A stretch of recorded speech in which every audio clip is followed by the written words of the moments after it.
Why is it that your everyday store-bought items cost more than even up to 20% than they did last year? Why are so many regular store-bought items unavailable right now?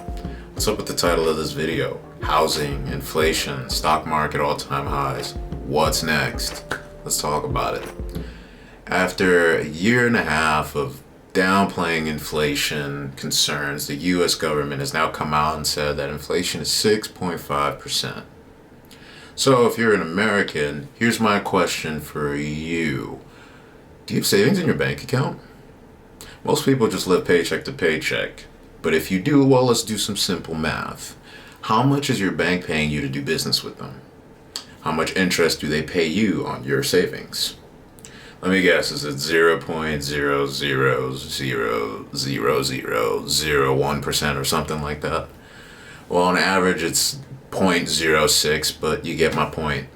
Now, here's the quiz. It's easy math. Don't worry. If the cost of everything on average is going up 6.5% every year, according to the government's manipulated statistic on inflation, what's happening to your savings? Is the value of your hard-earned money going up in comparison to everything, or is it going down in comparison to everything?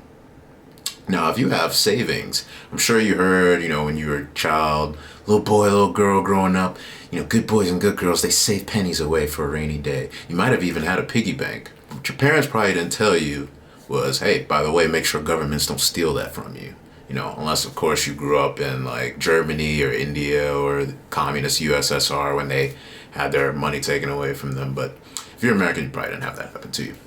Now, if your answer was, gee, that sounds like my money's going to be worth less and less over time, the more this inflation thing carries on. Ding, ding, ding, ding, ding, ding, ding. You are correct. The rate of inflation is now greater than the average amount of money you'd get back, also in real estate even, right now. So what has this led to? This has led to so many people, from millennials, teenagers, your average Uber driver, adults alike, they're all in the stock market right now. All of them. Which, if you don't know what you're doing in the stock market, it's like freaking gambling, right? So what happens when when inflation goes over 10%? Then the stock market isn't making enough money for people. Where do you put your money then? One economist that I follow is joking about the struggle of where to invest during these times. It's like, do we all just pile into Dogecoin to get the returns that we need? It sounds like insanity, yet these are crazy times. It's crazy as that might sound about Dogecoin. There's a hidden truth in it. Not even necessarily about Doge, but about crypto. So why don't we start there? Well, let's talk about crypto. And to talk about crypto, we need to talk about the astrology of 2022. And we'll start with the nodes of the moon. So if you don't know what they are, the nodes of the moon are just points of intersection between the sun's apparent orbital path around the Earth, the ecliptic, and then the moon's orbital path around the Earth.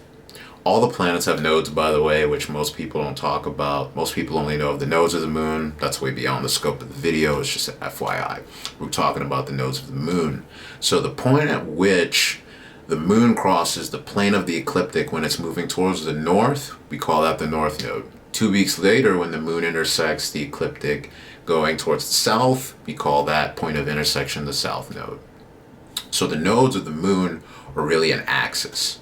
And this axis, these are the things that actually cause the eclipses, right? And that's why they have the mythology that they do. If you're not familiar with the mythology, astrologers of the past envisioned the Earth as surrounded by a cosmic dragon who swallowed the sun or the moon during an eclipse. So the mouth of the dragon, the north node, the tail of the dragon, the south node, right? So again, the nodes of the moon are really an axis between these 2 points. The north node being the future, the south node being the past, and it's our job to balance the two.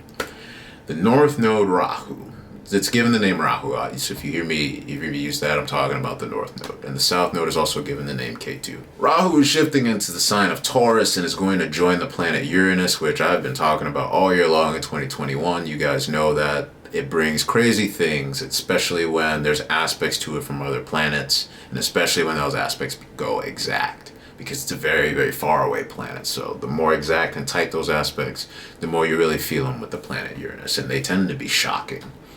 right? We've seen weather disasters, snow in Texas, power outages, explosions, building collapses in different parts of the world last year when those Uranus aspects went exact. When the North Node lands on top of the planet Uranus, that is going to drive everything ruled by the sign of Taurus up and down like we've never seen before. The sign of Taurus rules things like food, gardening, agriculture, beauty, women's makeup, interior design, clothing, graphics, property, quality, material possessions, sensuality, dance, retail items and shops, things like perfumes and sugar and sweets, massage therapy, and of course the sign of Taurus also rules the three things that caused you to click this video: finance, investment, and land. Taurus is also the sign that represents what we value. So everything I just mentioned, therefore, is up for wild swings in value in 2022. And while this transit is happening in the sign of Taurus, wild swings of value. It's going to feel out of control. And what this has to do with crypto is both the North Node Rahu and the planet Uranus are both significators of crypto. How do we know this? Both the North Node Rahu and the planet Uranus bring new, shocking things into our reality. And Uranus tends to bring technological innovation, things that stick out like a sore thumb and they're brand new. Uranus rules the sign of Aquarius, and these are Aquarian times. Rahu, the North Node, tells us the karmic destiny of where a particular astrological chart wants to go. It shows us where we're hungry for more, to acquire, experience, and consume more, and more of whatever zodiac sign the North Node finds itself in. It's represented as the mouth of the dragon that was cut in half, and therefore has no stomach, which means it has an endless appetite for whatever it wants to consume. Here's an example. For the last 18 months, the North Node of the Moon, Rahu, was in the sign of Gemini, which rules the intellect, commerce, the mind, the hands, the lungs, the voice, technology, and media. What have we seen in the past 18 months? The world is essentially drunk on technology and media, right? If you didn't follow the karmic destiny of becoming more technological and move things online, if you had a business, your business might have shut down. Maybe you had to teach your grandma how to use Zoom over and over and over again without your head exploding, right? Grandma, you're muted. Grandma, you're on mute. Grandma, hit the mute button. And she's like, what? Right? Or maybe you're the older one and you've been frustrated by the coin shortages or having to learn Zoom or trying to wrap your head around this crypto nonsense or NFTs that these young kids are rambling about. But yet you had to deal with it because the karmic destiny of the world, the planet right now, which is ruled by the North Node, the karmic destiny, is in the sign of Gemini, ruling technology and commerce. So here we are, whether you like it or not. So Rahu has brought price extremes. Stock market all-time highs. All-time highs. Prices never before seen. Crypto market all-time highs. Housing market all-time highs. All right, look at this former meth lab of a house that sold for over $600K. Do you think that was a good investment? We'll talk more about housing later. Rahu also brings toxicity, poison, smoke screens, confusion, and an exotic sense of newness wherever it goes. Right? Gemini rules duality. So that's the hands, right? The arms, the eyes, and of course the lungs. So you've got the significator of toxicity in the sign of the lungs. And what has the world been dealing with for the past 18 months? Gemini can also have an element of tricksterism to it. Magic tricks, things that are like sleights of hand. Rahu brings confusion, hence all the confusing media we've all been experiencing for the past 18 months. Hopefully as Rahu moves out of Gemini, maybe we'll get some better media and better journalism back into the world again. And Uranus, I've talked about Uranus a ton on this channel this year, so you guys get the point there. Both of these planets point to wild swings in currency and material possessions. They speak to hyperinflation when these two planets are conjunct, for sure. For sure. So what's going to happen to crypto in an environment of hyperinflation? People will eventually realize that crypto is a life raft of sorts and escaped as an option. They'll escape to it as an option. which is what Bitcoin was made for in the first place. Bitcoin was made out of frustration as a result of the financial crash that happened in 2008, and here we are again. Does that mean that crypto is entirely perfectly safe and it's going to work for everybody? No, of course not. In 2022, we're going to see the crypto market explode both to the upside and to the downside, all in the same year, because we're going to see hyperinflation explode. And we are going to, for the first time, actually understand what it means and feels like to be in a global economic recession without the government being able to just step in and hit the brakes on that. The US government can't just print its way out of this with stimulus money anymore, because it's the printing of money that they did in March of 2020 that is causing the inflation that we're feeling now today. It's a delayed effect. You only see inflation years later after these things take place. And the reason that they gave for printing that amount of money, the global, it's not a valid enough reason to do that kind of money printing again. I talk to them about being like a group of junkies who've relapsed, going, listen, man, I just need some liquidity, you know what I'm saying? I just ran into some bad subprime, We just had complex formulas. We just didn't factor in greed and panic, I just need $805 billion by Tuesday. Yeah, no, seriously. No, I would not screw you again. It's pretty crazy. I've learned my lesson. No, baby, this is not like the other time. Seriously, I just throw me a bad here, baby. Help me out. Just give me a little bit. Yeah, just a taste. That's all I need is a taste. I need $2.5 trillion. I'll pay you back. Get me through 1 week. Yeah, it's like they're going to print out a new $20 bill. The new Geithner $20 bill will be, instead of "In God We Trust," it'll just say "Trust me." And it'll be the little man from Monopoly going like this. And if you don't understand how the economy works and all that, look, most politicians don't either. That's not what they went to school for or what they were taught. We trust them to, but they just push the can down the road, collect their checks until they can pass the problem off to the next person. You see this in the corporate world all the time. It's human nature. It's just laziness. And that's a behavior we all need to watch out for in ourselves. Pushing problems down the road that we know we're aware of just because we don't want to deal with it right now, eventually you'll run out of road, and astrology can tell us when. The average millennial is speculating on doggy coins just in hopes that they can feed themselves in the future, you guys. This is a problem. This is not what you would think when you see an economy at all-time highs. This is symptomatic of rot and problems underneath. It's tricksterism on top, Rahu and Gemini. And I'm not poking fun at Dogecoin. Doge is here to stay. You can buy a Tesla right now and straight up Dogecoin. You don't even need to do it in dollars. And we're going to see more of that, these alternative currencies in which people are exchanging goods and services with. As we should. As we should. And that's where the world is headed. As a currency like the dollar become more and more unstable, I'm not even talking about making money yet. I'll tell you what industries and fields and forms of investment are going to be profitable throughout the rest of this decade later in the video. But right now, this has just been about the money that you have now keeping its own value, which is like evaporating in your hands as we speak. I used to pay less than $1 for a carton of eggs when I was a kid. Why am I paying $6 for organic eggs? Is it easier or harder to get eggs from chickens than it was when I was a kid? In a true capitalist system, the easier it is to produce something, the cheaper that product should be, because competitors will sell it for cheaper. But we don't have that. We don't have true capitalism. We have political involvement in our economy. Inflation is only a political phenomenon.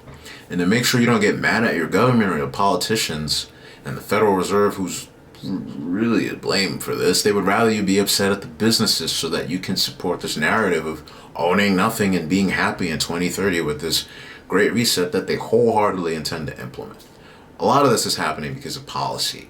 Policy the average person will never read, never understand, and will always deny because of the Saturn-Pluto conjunction that kicked all of this off. This is a Plutonian issue in nature. It's hidden, it's underground, and it is powerful.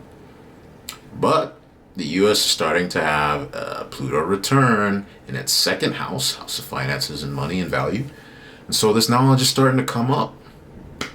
Astrology is telling us you can't kick the road, you can't kick the can down the road anymore in 2022. It's time for the come up. It's time to reap what we've sown. And so as we continue to talk about the nodal axis of Taurus and Scorpio, it is very clear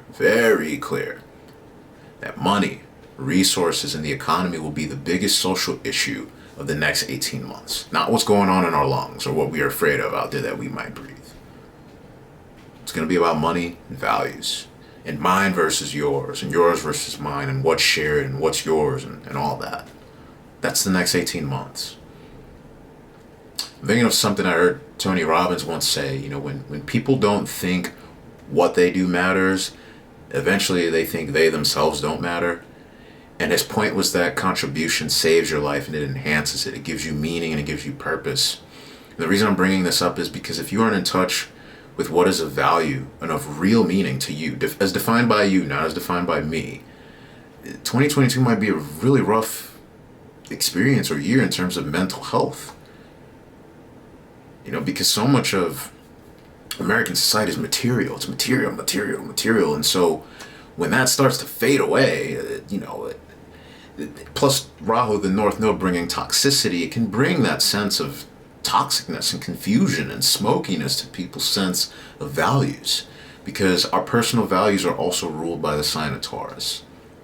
So watch out for your mental health. Some astrologers wisely have been saying, hey, this is the era where people are going to start growing their own food. How wonderful that is in the Aquarian age. But here's the truth about us humans. We rarely just wake up one morning and just start deciding to do new stuff, right? So why would we all of a sudden have a wave of growing new food when we can just have groceries shipped to your front door at the push of a button? Well, that's because shelves are going to be empty they're going to be empty. And for so long that when people are going hungry, they're going to say, hey, you know what? Maybe we should start growing our own food because these shortages are ridiculous and I'm hungry. And that's what the astrology is telling us. On the investment side, hard material items, physical things ruled by Taurus will also see insane swings in value. So those of you who have invested in things like gold, silver, and platinum, even things like watches or diamonds and all sorts of metals like copper, all that's going to do very well. Which actually ties into the part about the housing market, because all those hard materials are what affect the cost of construction directly. So let's talk housing. What about the housing market? Well, the nodal axis has historically actually been the best indicator of what's happening to the housing market. The nodal axis actually told us that the top of the market was at the end of 2018, beginning of 2019, which you might not think that sounds right because of the prices that we just saw in 2021.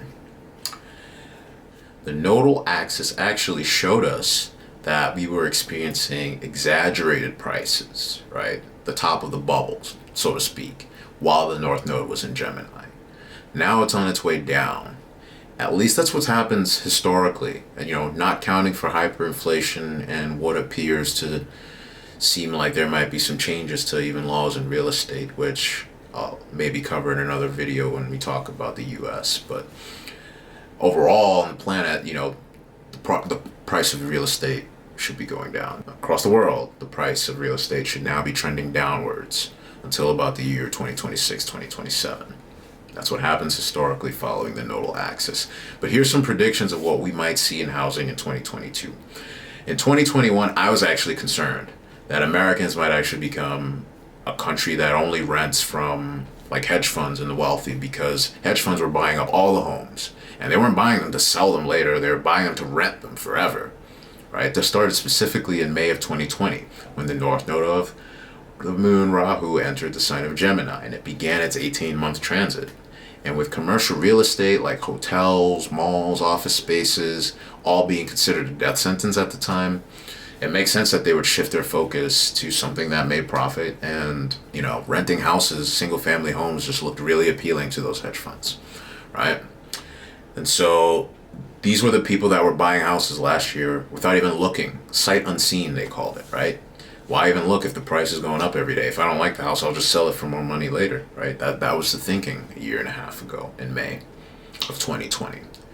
And so the price highs that we saw in 2020 and 2021, those were caused by investors. Geminian people in their nature, right? Gemini, let's talk about that. That is a quick energy, and it's a mutable energy, meaning it's a changing energy, meaning it's unstable. It's not a fixed energy. Right? So although the idea is that they would buy these homes and rent them forever, that is only if they can secure a profit. Gemini rules commerce. This is about profit. This is why these investors came into the market in the first place.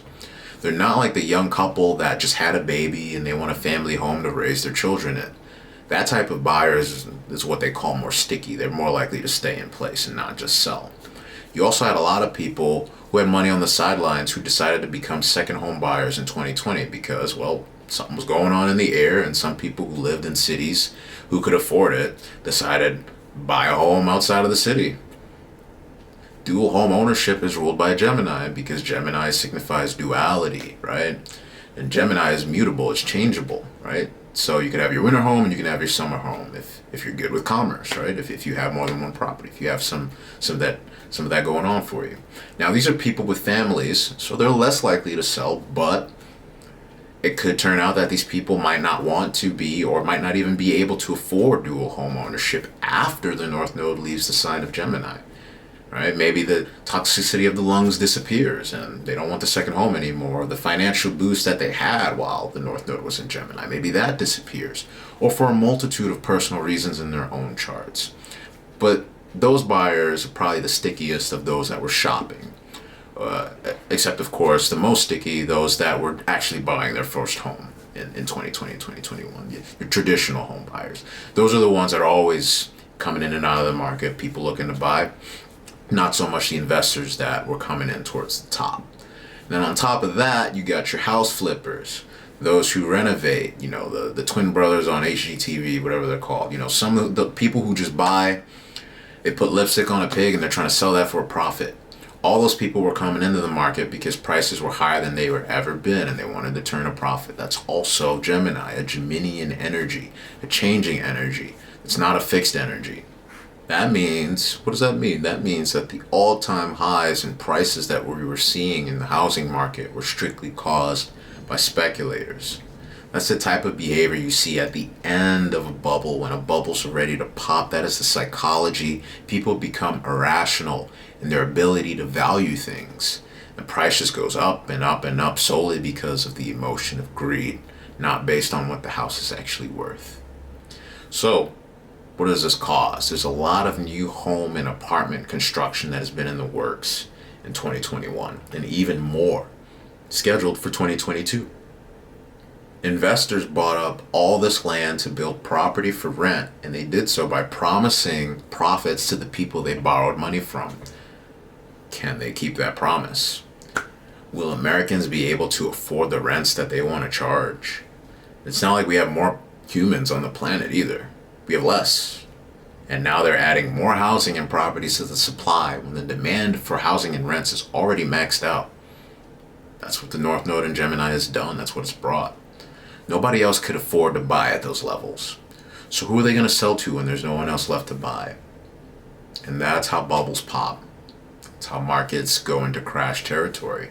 That means then what we'll see is that it'll no longer be a seller's market. It'll shift into a balanced market, then it'll be a buyer's market, which means the people in it for the money are going to turn those houses and get their money back by any means possible because they were in there for profit. So they're going to all sell at once. There's going to be a day or a couple of days in 2022 where those house prices, it seems like they just drop overnight. Phoenix, Dallas, Austin, Houston, and Atlanta, those places look like they're going to get hit particularly hard by this within the next 2 years or so, by the way, in case you are interested in buying a home in one of those areas. There you go. So according to the movement of this nodal axis, we should expect the housing bubble to pop in 2022 and for prices to fall for years starting from now till about 2026, 2027. Now let's get into the 401k piece. So, just a side note, the 11th house is the house of achievements, gains, wishes come true, profits, and by nature that has some sort of relevance to retirement. What I've seen in practice is that those tend to be looking at retirement, obviously. They're born before the 1980s or before even the 70s or earlier, and they tend to have a malefic planet in a serious aspect to their midheaven, usually conjunct, or something transiting the midheaven in some serious way.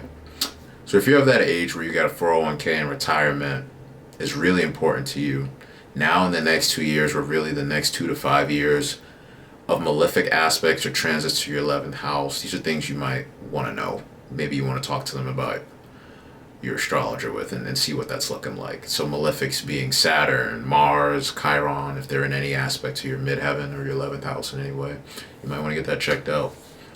The thing about the baby boomer generation, they're likely to outlive their savings. What does that mean? Well, we live longer. Human beings live longer, and the retirement ages remain the same. Most importantly, the vast majority of baby boomers in America, the standard of having a pension being your retirement, that was taken away from those guys, right? That was replaced with the 401k in the 70s. And so their retirement is no longer had to be guaranteed by their employer. It became reliant on the success of the entire American economy. Speaking of the reliance of the success of the American economy, how are the youth of today doing economically? Well, other than investing in doggy coins, haven't they been calling 2021 the year of the Great Resignation? This is a generation that's been locked down, burdened with student debt, and they spent the last year quitting their jobs, all right before hyperinflation got announced. So what effect is that going to have on the American stock market? What happens to an entire generation of retirement age people who are done with work and are relying on the success of the American stock market to fund their retirement? What's going to happen to the 401k? What's going to happen? Let's take a look at the charts. So this chart is known as the USA Sibley chart. It's 5:10 p.m. Pennsylvania on July 4th, 1776. I use this chart because once Pluto moved into the second house on this specific chart, this was in 2008 when the great financial crash happened, and so it validifies and solidifies this chart as being effective for essentially acting as a birth chart for the United States of America. So here we go. Let's talk about beloved Pluto. All right, we're looking at March 2nd right now. No, we're looking at this date here. And so we'll look at March 2nd in a little bit. This is the USA's birth chart in the middle, and the planets in position in the world today move around the chart and affect the chart according to the date that you see over here on the right. And as we move forward, we see that Pluto returns to its natal position at the end of February 22. Very soon. Too damn soon, if you ask me. And so, what do Mars-Pluto conjunctions look like? For Americans, when it comes to our money, and of course, you guys, what happens in the USA affects the world. So, this is relevant to everyone. When it comes to our money, our resources and our values, all signified by the second house, this conjunction is saying that we'll become very difficult to communicate with when it comes to talking about money. We won't want to give in, and we won't want to adapt to what our new situation is. This is how we can expect the U.S. government to handle the upcoming financial issues. This conjunction tells us that no matter what happens, we're not going to want to admit defeat until the bitter end. Remember, a conjunction is an aspect that emphasizes and brings together the energies of the two planets that are in it, and they can intensify that energy. You know, conjunctions can act like a planetary war between two opposing energies or a harmonious blend of similar energies. So we got Venus in the mix. So what can we predict with Mars, Pluto, and Venus being involved here? Well, Venus won't spend as much time here as Mars and Pluto will. So let's talk about Mars. Mars is about action.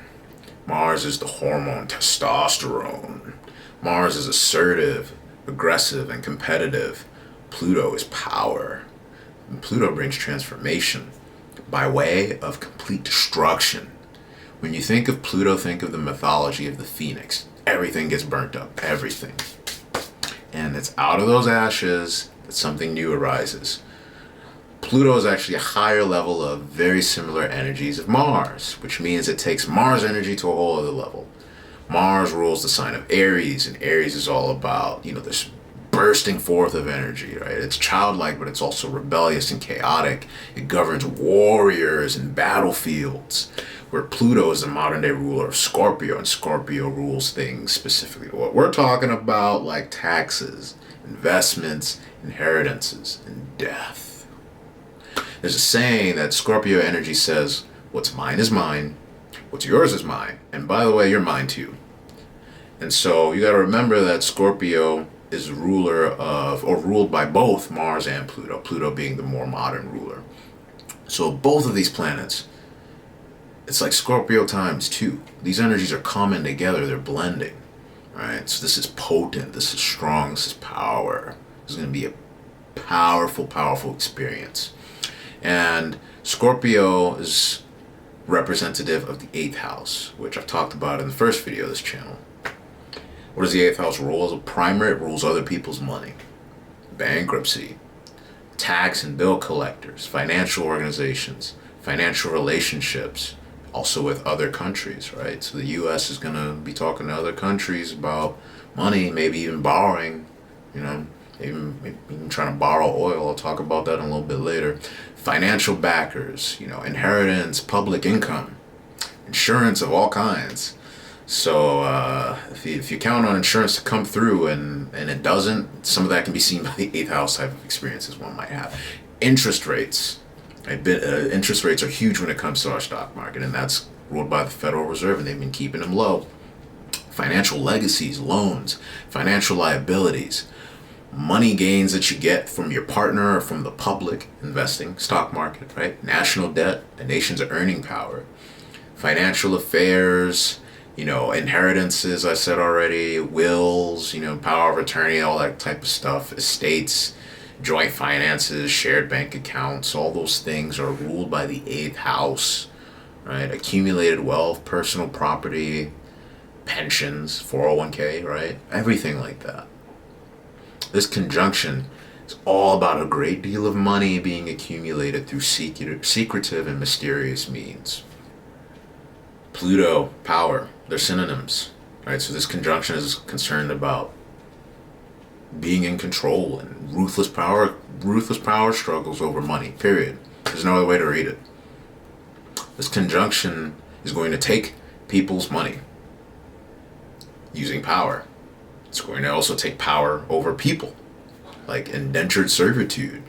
It takes ownership over people. It's going to tell them what to do with their bodies. You're already seeing some of that already, right? As we talked about, the Scorpio rules death, the dying, snakes, scorpions. This energy rules autopsies, possessions, property, you know, life after death.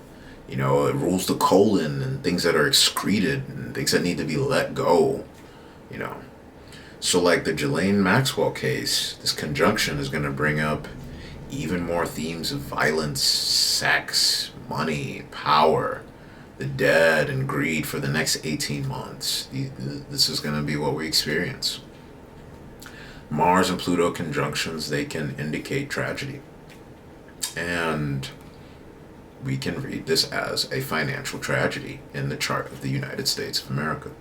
Then you add Venus to the mix, and you'll see another indication that this involves money, because Venus rules the sign of Taurus, and Taurus is related to money, and Venus is about desirable things, and who doesn't desire a little money? Finances and everything that we, you know, all the things that we find desirable, that's Venus. And so Pluto, Mars bring a lot of passion and intensity. About what? Venus, money. That's going to be triggered, right? It's going to be time for America to transform, Pluto, and people are going to have strong opinions about this. There might be a transformation in the type of money that we use as a nation, right? I know China's moving to a digital dollar, right? There's some countries that have made Bitcoin their national currency, right? There's going to be opinions about where this country goes. Some of those opinions are going to sound more traditional. Some of them are going to sound more new age or more communist or Marxist. The nature of Venus is to be diplomatic. Like, hey guys, let's find some balance. Let's find some harmony. So at least we have an attempt for financial balance being made, but Venus here tells us here of emotional passion and disappointment. Why? Because Venus is weak in dignity. Venus is here in Capricorn, and it don't like being in Capricorn. So Venus' ability to be diplomatic and bring balance it's weak. It's weak, and Venus isn't going to be there as long as Mars and Pluto are going to be there together. What does this look like? It looks to me like price controls. Like, instead of admitting inflation is their fault and that they let it get out of control and that we all need to suffer collectively, they're going to implement, I think, you know, price controls and blame this on the businesses. They're going to force businesses to sell items at certain prices, and all that's going to do is create more shortages of the things that we need because price controls aren't fixing the core root of the problem. We also have planets out of bounds at the end of February. You guys, this brings historically wild techniques to the wild swings to the market. I have to credit a teacher of mine named Victor who really showed this, and it's potent. And the planets go once again way out of bounds in October 2022, which is looking like it could even be the bottom or the end of the crash that looks like it's coming this year. Looks like that might be the time to start buying and investing again. Personally, I'm only speaking personally now, I don't want to be exposed to any financial market after the end of February until the end of October. That doesn't mean money can't be made, it just means it's way too risky for the vast majority of people. I'll probably still hold a little bit of crypto through it, but 2022 will be a year where it really pays to have some cash on hand, right? And this is one of the more important non-financial advice pieces of information you clicked on this video for. I'm going to be honest with you. I'm kind of retarded. In that. So keep a very close eye on your investments towards the end of February and thereon after. If you have money you can't afford to lose wrapped up in these markets, please be careful, because the end of February looks like a very sensitive time for the markets. We also have a new moon happening in the sign of Pisces. The moon representing the people in the sign of Pisces can be interpreted to mean a new cycle of the people of America being lost, being dependent, needing saved and rescued, but also becoming more spiritual, right? Maybe becoming more compassionate and kind and caring about one another and feeling like we're all one in the experience that we're having collectively, which it's been quite a divided nation, so it seems like. Right, this could be a nation of people needing charity. You know, I saw a joke during the pandemic about I don't even remember what it was, but it's like something like only $1 a day you can sponsor an American or something like that. It's just ironic. But this could be a nation needing therapists, needing drugs, needing to go on retreat, needing spirituality, needing a Mother Teresa of some sorts. And Jupiter is there, so people will get these things. Jupiter will provide them. So what should you do? Earlier I said I'd mention fields to invest in and jobs and careers that will do well. So here we go. Anything ruled by Pisces and the 12th house will do well. Things like psychedelics and marijuana are really going to take off, especially after the Jupiter-Neptune conjunction coming this spring. Pisces rules pharmaceuticals and chemicals. Just look at the world right now. Pharmaceuticals have made a killing. Here's another big one, investing in oil, right? Once the Jupiter-Neptune conjunction comes, there could be countries, probably America, that all of a sudden run out of oil and gasoline. All right, being a therapist is going to pay. Monetizing spirituality in certain ways can pay, right? Providing people a means of retreat and escape can be very profitable, especially digital forms. Probably heard of the metaverse, right? Well, that's a prime example of a digital means of escape. Artists will finally start making some money. You've seen some ripplings of that in the crypto space actually already. You've heard of that probably.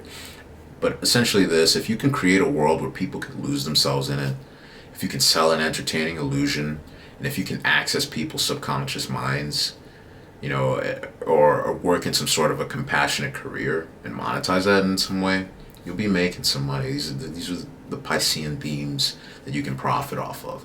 Then you got Taurus in the second house, right? So anything ruled by Taurus in the second house will do well. So like I mentioned earlier, commodities, metals, right? Investing into food, growing your own food, being able to ship and sell food to other people. Anything related to agriculture, especially new methods of making food, you know, like these new fake meat products are really taking off. Being able to use your voice and your face and putting it out there are all going to be profitable ways of making money. And of course, anything ruled by Aquarius or things ruled by the 11th house will also do well. So these are things like online gaming, metaverses, social media, crypto, any online communities or crowdfunding where revenue can be generated being involved in networks, groups, community projects, astrology, investing in technology and medical devices, medical cures, things like that would be very profitable. You know, you might want to wait until after March or maybe even after October before considering these things. This is not advice, it's just what I would do. And of course, we can talk about these things more in detail if you might benefit from that by looking at your chart and seeing what's going to happen to you personally. Just visit my calendar on my website. Go schedule some time for us to meet now. So, with that, be well. One love. Peace.